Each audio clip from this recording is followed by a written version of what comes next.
Okay, so now we're going to do the center of the card with this layer and ribbon.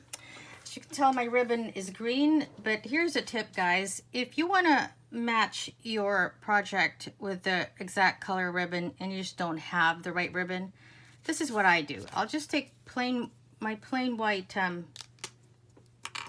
ribbon, and I take my blendabilities. This is a Granny Apple Green, and you're just gonna color your ribbon using your Stampin' Blends alcohol marker. These markers are fantastic.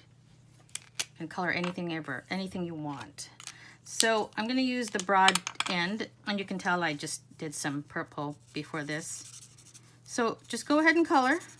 You're turning that white ribbon to match your project.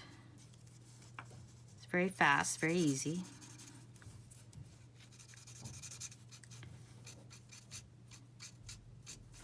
So now you've got the exact ribbon to match your project, and you can also use the same technique on your basic rhinestone gems. I'm gonna need 2 rhinestone gems, one of them in this size and one of them in the smaller size because I have a large daisy and a small daisy. So I shall put those aside. I've got my 2 green gems. And believe it or not, guys, what I like to do when I adhere ribbon to my work is I just use Scotch tape. Never underestimate the power of Scotch tape. So I'm just going to go ahead and line that up so it's in the center. Scotch tape it to the back. And just make sure that it's straight down the middle, and Scotch tape that to the back. And you have that layer, which of course is this part, and that will go here. You can put it anywhere you want. I'm just telling you that it's the fastest. You can put it in the middle, you can put it on the side, on the other side as well, but for the sake of this card, I'm going to follow exactly what I did for the sample. And these are the stems. So what I do is I just go ahead and ink the stem stamp up with your Granny Apple Green ink. And again, it's all just guesstimating, no right or wrong. This is obviously going to be here, so you want to stamp like right around there, and your flower will be here. And then same thing on the other side, just guesstimate. It's all very primitive the way I stamp. It's all just creating with my gut. Whatever I feel like doing, what my gut instinct is, that's what ends up on my card. So there's that.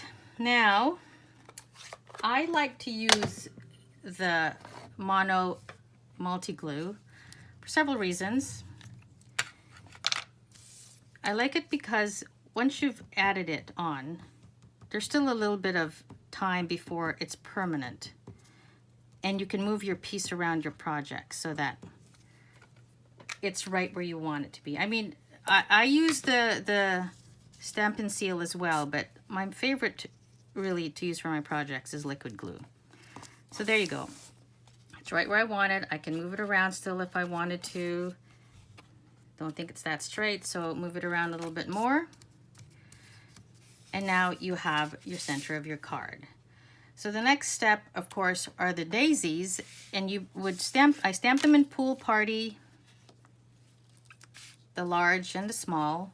And I'll show you a trick. When you're actually stamping and using your punch to cut out daisy, the best thing to do is after you've stamped it, you want to turn, this is your punch, and there's the stamped image.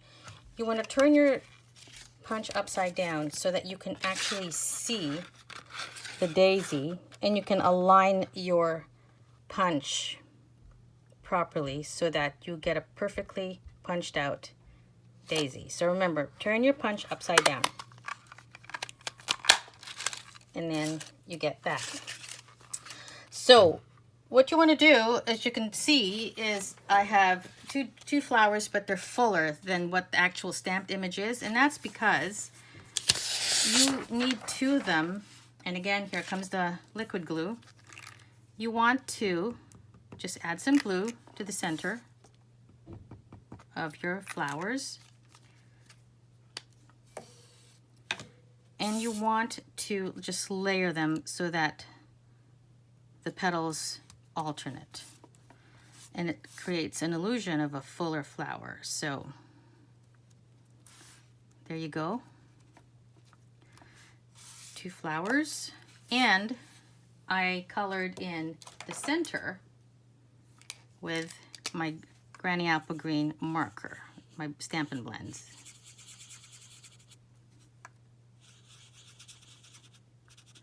The last thing that I did is you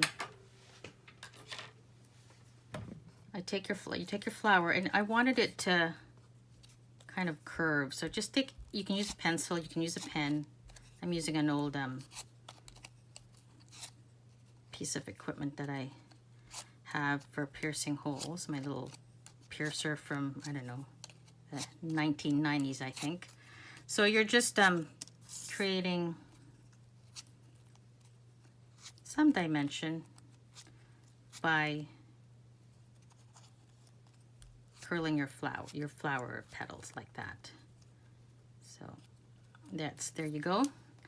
So now, as you can see, you're starting to see the finished card come into effect here. And now I'm going to just go ahead and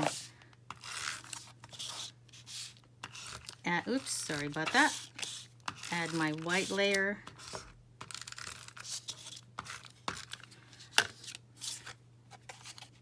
To my base.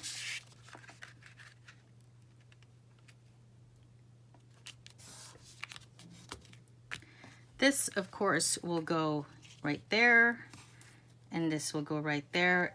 And I use Stampin' Dimensionals to adhere those. So a large Stampin' Dimensional for the large flower, and a smaller Stampin' Dimensional for the smaller daisy.